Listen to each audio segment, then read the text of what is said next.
Yep. Great. And now to the business of the day. Without further ado, it's my absolute pleasure to welcome to the podium our Chair of the Day, Bernie McIntosh, to take over the meeting. Thank you, Bernie. Thank you, everyone.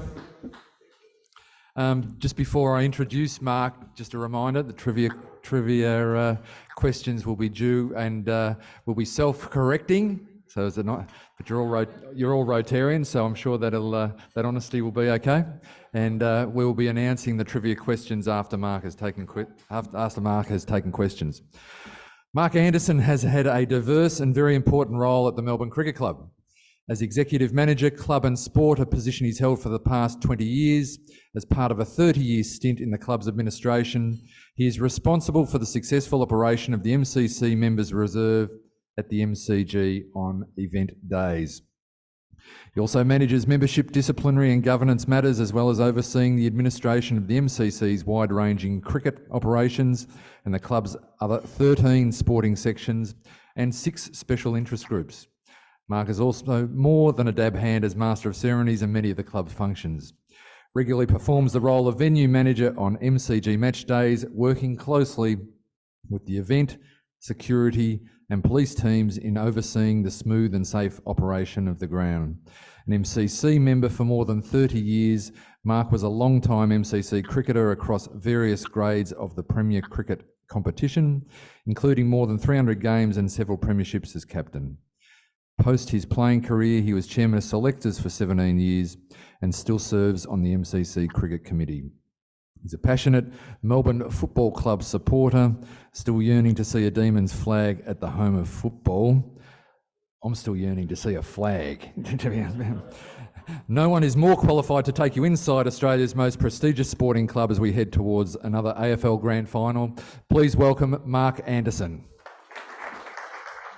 Thank you, Bernie, and Chairman Chris and members of Rotary Melbourne and guests. I'm absolutely delighted to be here and out of the office taking ticket requests and all the like. So no, I haven't got it. It's an AFL event, so we don't have the tickets. So, but I'm absolutely delighted and privileged. I was actually here 6 years ago on the invitation of Peter Dakin and Peter Jones.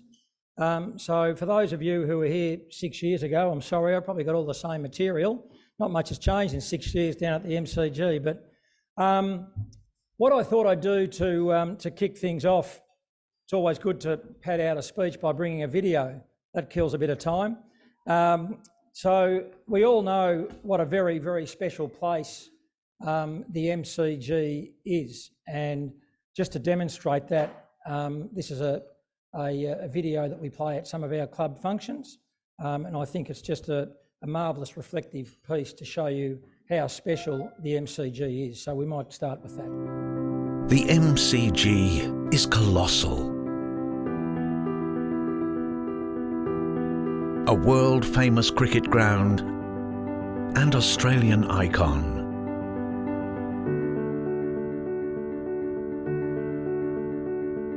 But this place is more than a stadium.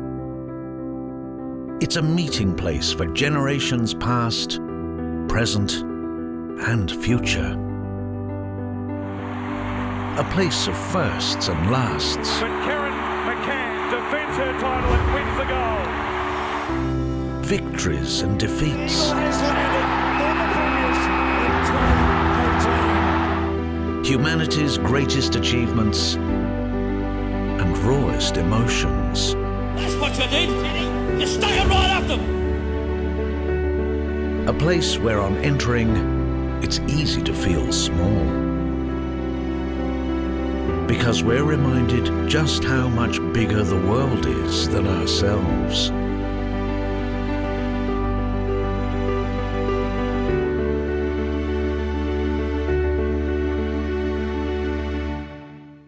So we become more than ourselves.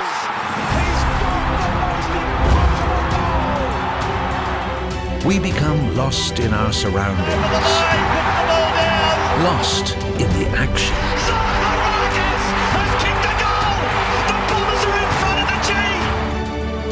Lost in a sea of people and passion.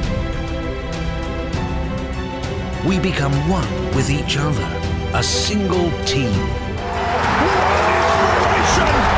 Rising, fighting and falling as one. We become somehow closer to the people around us. No longer seat by seat, but side by side. And we become part of the moment. And Australia are champions of the world. This moment. Our moment. Cuthbert goes to the line and wins the gold medal. Our place in history. That's a hat-trick to Shane Warne. Our piece of immortality. Here it is!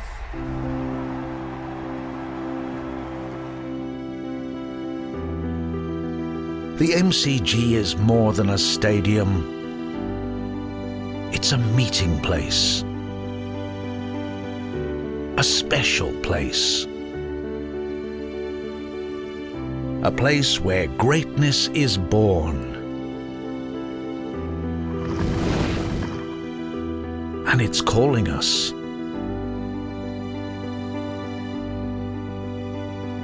Step into greatness.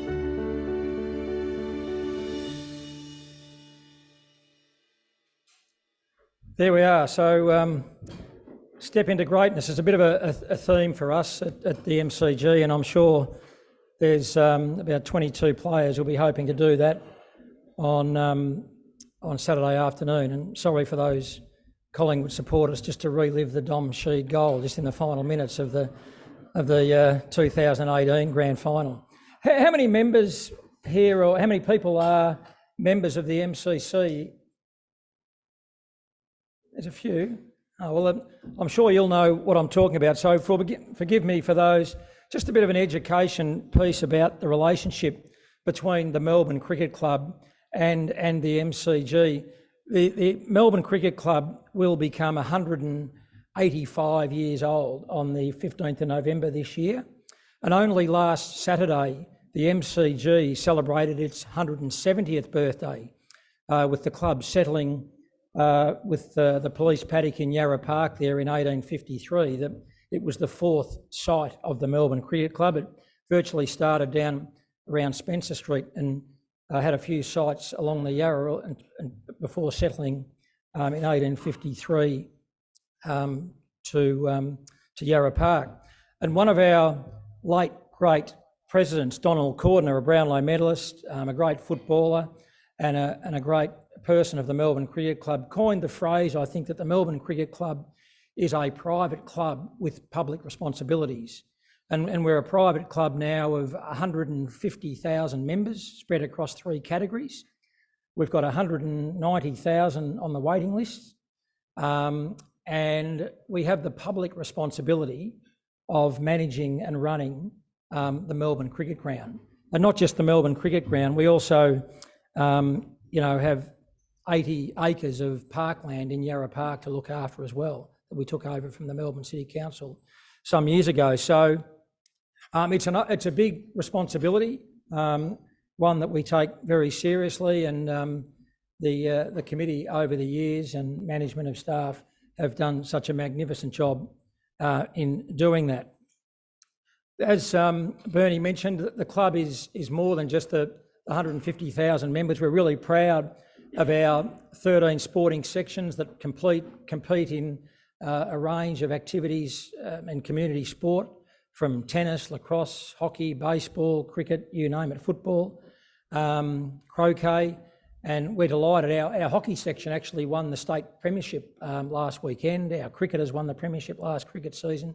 So all our sporting sections, we've had 33,000 participants across all our sports. So not just a club of membership of that gives you access to the Melbourne Cricket Ground. We are a private club, and we do run a number of other functions for our members. In terms of the ground itself, just running through some interesting statistics, I suppose, that might be of interest to you. we're a very responsible organisation from an environmental and sustainability point of view, and we've had a lot of initiatives in recent years that, not that I'm an expert in this area, but we have a water recycling facility now that puts back in 180 million litres of potable water back into the stadium. So we don't need to use that. We also have 2,000 tonnes of waste generated every year at the ground, which is significant. And we actually divert 80% of that, not into landfill. So only 20% of that waste goes in to landfill. So that's something we're very proud of. We're also now the first stadium in Australia that has 100% of renewable energy with all our power and so on. We've got solar panels on the top of the northern stand as well. So we take that very seriously, that responsibility for a sustainable future in running a ground as big as we do. This has been a particularly big year for the ground. We have this football season had more than 3.2 million people through the gates. So that'll go to 3.3 by the time we get through to the grand final on Saturday. And what amazes me, and having worked there for 30 years, is when you leave a game on a Thursday or a Friday night or a Saturday night, that 90,000 have been through, you turn up at 8 o'clock the next morning and the place is spotless. It is an unbelievable feat. And after every game, 200 cleaners, they're all banked up on Jollymont Terrace and they're all waiting to come for the last person to leave the ground. And then they come in like an army and they go through the whole stadium, row by row. They vacuum all the carpet, polish all the floorboards and the concrete, and actually clean all the glass windows. And all that happens from about 11 o'clock to about 6:30, 7 o'clock after every game. And you only have to think back of the first final series where we had 93,000 on a Thursday night, 92,000 on a Friday night, and another 70,000 on a Saturday. So it's quite remarkable that that's sort of invisible to us, and we walk out and we just come in and see a clean stadium the whole time, which is remarkable. In terms of grand final, I'm sure you're all looking forward to KISS performing before the game. So I know you'd probably prefer to have the Seekers probably playing that tune before the game, but anyway, that's the entertainment industry. That's not the Melbourne Cricket Club. Don't blame the Melbourne Cricket Club for that. That's the AFL decision, I think.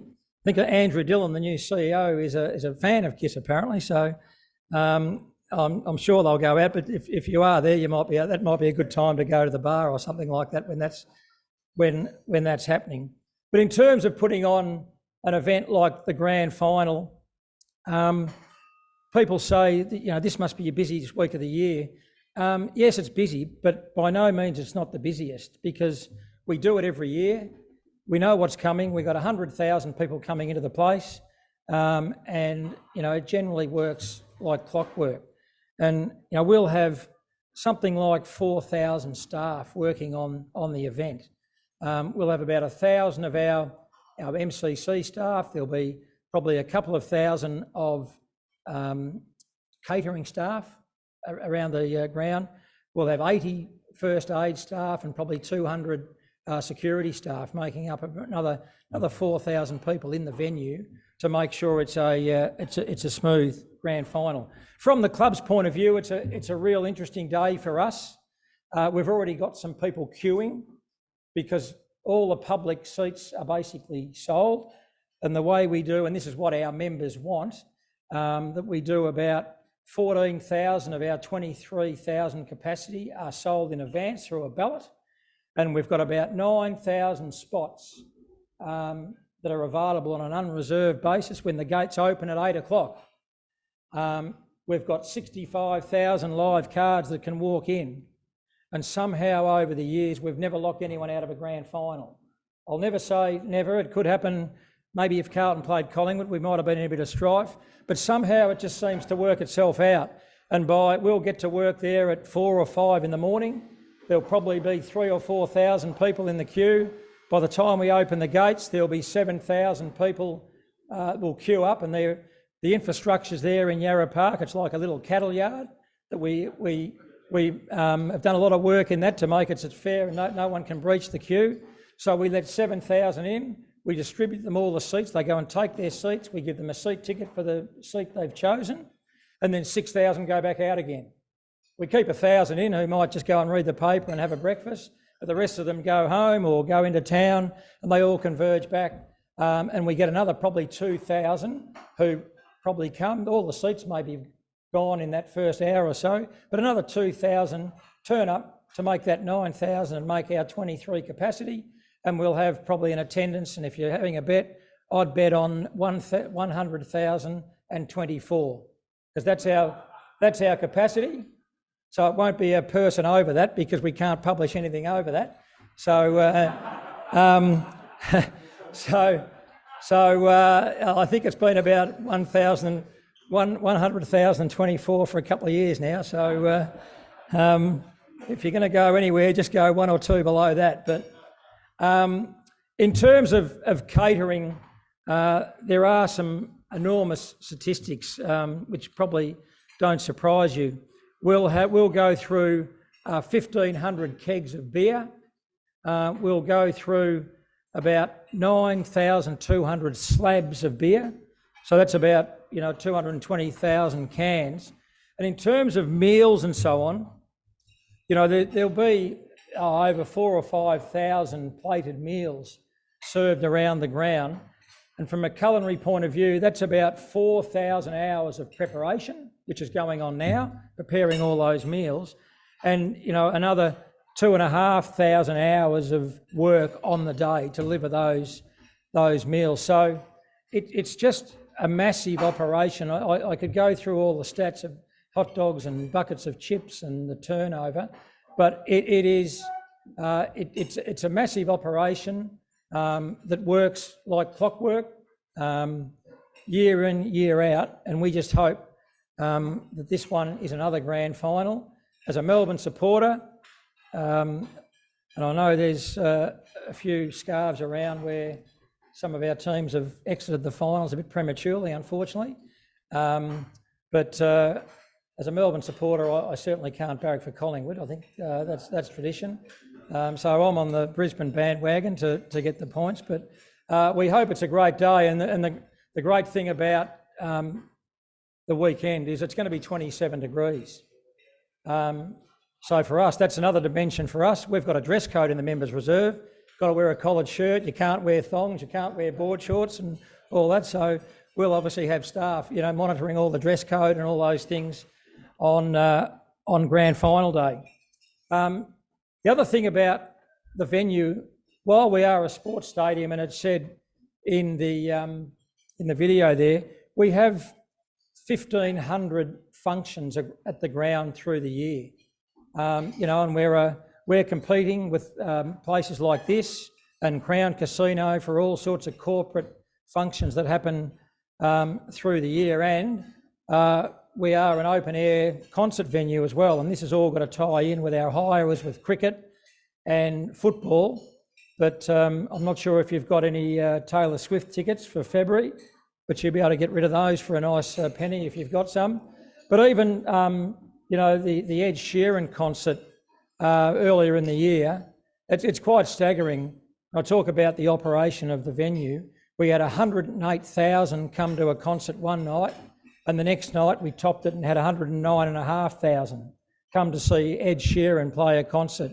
And the logistics of that is a much tougher operation than the grand final. We do the grand final year in, year out. We work with the AFL.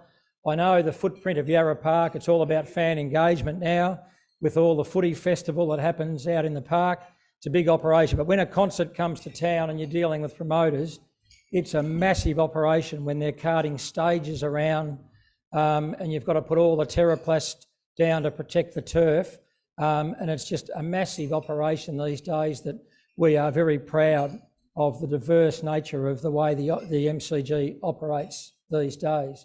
I could rattle on here about how good the club and the MCG is and how it comes to life on event days, but I'd certainly open up the floor if I can to some questions, because that might be an easy way to go about it.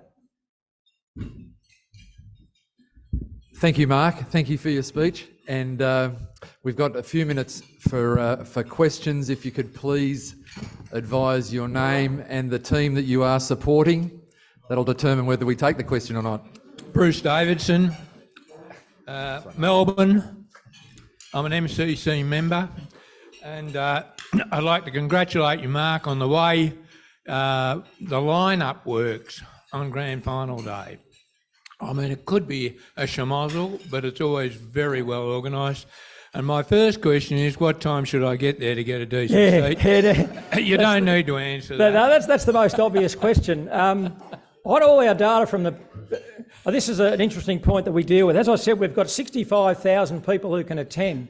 And from a member's point of view,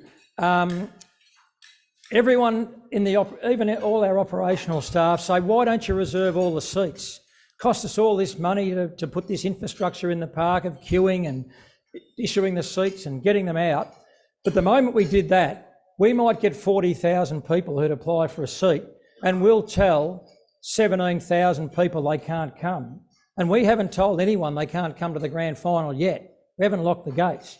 So this is what the members want. It comes with a bit of pain for us, but we've worked on facilitating that queue so it's fair and the integrity's there. In terms of what time you should get there, depends what sort of seat you want. If you want to sit on level 2 and 3, I reckon get there about 4 or 5. But if you want a seat and you want to stand or get up on level 4, figures have told us, get there at 8:30, follow the queue in, and then just go up to level 4 and you'll be up in the nosebleeds, but you'll still have a seat at the grand final. Thank you. Now, my other question is, every time I go to the MCG, I have an MCG pie. And I always wonder what the relationship is with these pies and the MCC. Yeah, we've got a lot of partnerships, and we've got one with 4 and 20, so we just label our own. I don't think we get too much of a kickback from it anyway, but no, we do a bit of branding of our own stuff now, so I hope the pies, they're fantastic. They're good. I'll pass that back to our caterers. Hi, Mark. Philip, Crows member, barracking for the Lions. Question. Rumour file has it that the Stones are going to do a world tour next year. They may be coming to Melbourne in March. If that is the case, will it be at the G or Marvel?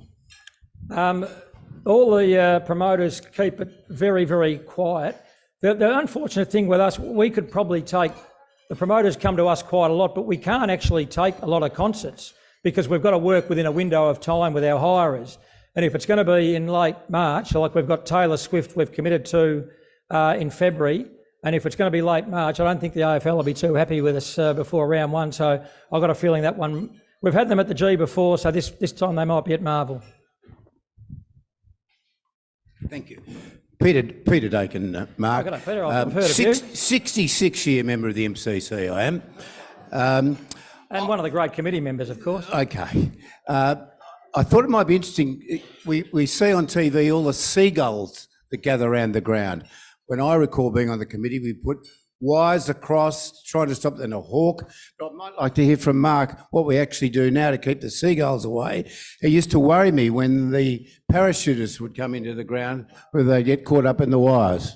Well, thanks, Peter. We do use the wires. They've been pretty successful, and a few squawker noises on the top of the roof. The most effective strategy is to get all the chips that we haven't sold and dump them in Yarra Park while the game's on, and then they can all go and feed themselves for 2 hours in the park, and then we're okay. No, the unfortunate thing is with 100,000 there, we probably think the noise will keep them away because we've had to take the wires away for the grand final and the finals because of the production. because they've got Sky cams and they've got, I don't know how many cameras Channel 7 come for the grand final, but because you can't have the wires and the Sky cam and the drones and all those things they use those days, so we've had to take the wires down for the final series. Peter Davis, Carlton supporter, MCC member. One thing there's always been a mystery for me, because I think most people agree we're a heritage-obsessed state. We can think of millions of monstrosities and eyesores that have to be protected. One out at Waverley, big lump of concrete there. But when we were developing the MCC to put in the new members area, some iconic things like the bull ring and all that just managed to be torn down, and no protests or any concerns. So I just wonder how that happened. Probably some very good presentations by our committee and architects. I can remember we did a forum to members, and there was some, volatile members at the time, and I remember Bruce Church standing up and people threatening him from the front row and who was the president. But we did an architecture, and this is smart by the architects. A lot of the people wanted to hang on to the pavilion, which was built in 1997. To me, it was an eyesore from the other side of the ground. Had some nice elements to it, the bull ring and the long room and so on, but they did a mock-up graphic image of what it would look like if you had a new stand on that side, left that one there, and put a new one on the other side. And they showed the sight lines and all these things because it was much closer to the ground than and it just looked terrible. They did a very good job in convincing the members, and much as there was some of those elements of the past which I think some of us would have loved to hang on to, and I love the old bull ring as much as anyone. I think the proof's in the pudding of how good it is now, and the numbers from a catering point of view tell a big story about how many people want to get into dining rooms and get into bars, and we'll do $1 million of trade just in the members' reserve alone on grand final day on food and beverage. Time for one last question, perhaps. I've got a question. Mark, you've obviously worked at the MCG for such a long time. What might be your favourite sporting event outside of football and cricket that you've witnessed there? There's been some great moments. I wasn't there when Kieran McCann won the gold medal, but the people who were thought that was an iconic moment. There are a couple of things that stand out. I was there when Australia played Iran in a World Cup qualifier, I think about 2007. And it was when Peter Hoare ran on the ground, and probably it cost us the atmosphere at that game with everyone barracking for Australia. And they kept hitting the crossbar and they scored a couple of times. The atmosphere was enormous. But as a Melbourne supporter, I've got to lean to, there were a couple of finals in 1987 when the MCC was full. Robert Flower was playing in his first final. It was the year Jim Steins ran over the mark, but we beat North Melbourne and Sydney in two finals, and they were the first finals I've seen in my lifetime, and they were special days for me, that's for sure. I've seen one in Perth, I just need to see one at the MCG now as a demon. Well, that's all the time we have for questions, so thank you, Mark. We certainly appreciate the time that you've taken in this busy week to support our club with your appearance. We have a couple of special gifts. We've got a lot more socks there than I will give you. We've got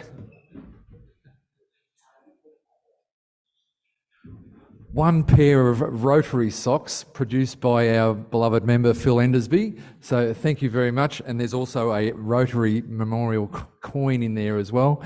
Again, can you please put your hands together and thank Mark for supporting the club.